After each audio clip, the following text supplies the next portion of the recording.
Hello and welcome to this session where we will be discussing the PageSpeed Insights API and its application in the SEO practice.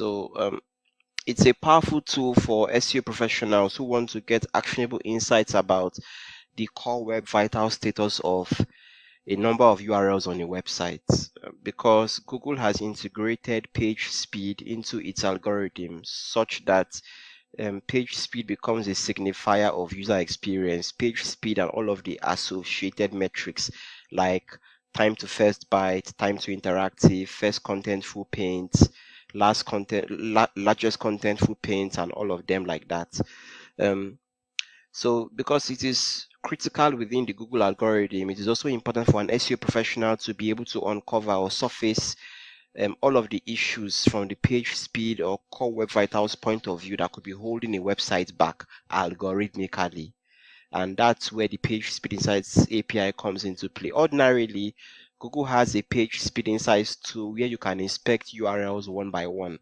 But where you need to inspect 1,000 URLs, 100,000 URLs, 1 million URLs, in order to diagnose the reasons why certain sections of the website may have been demoted in rankings, or why certain pages have lost some of the keywords they are ranking for. That's when the API becomes handy.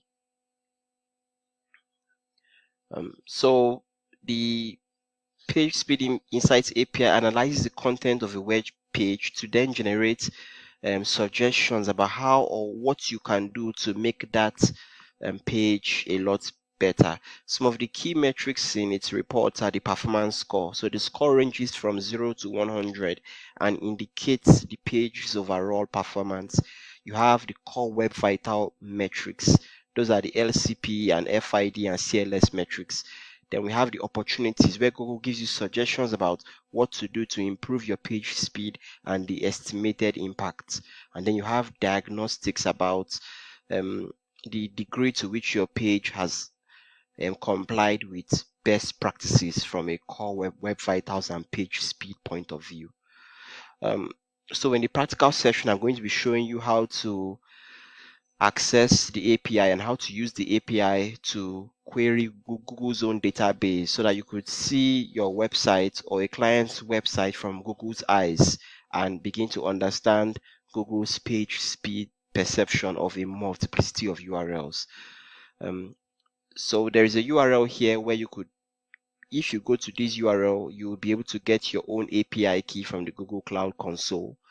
And so see you in the practical session.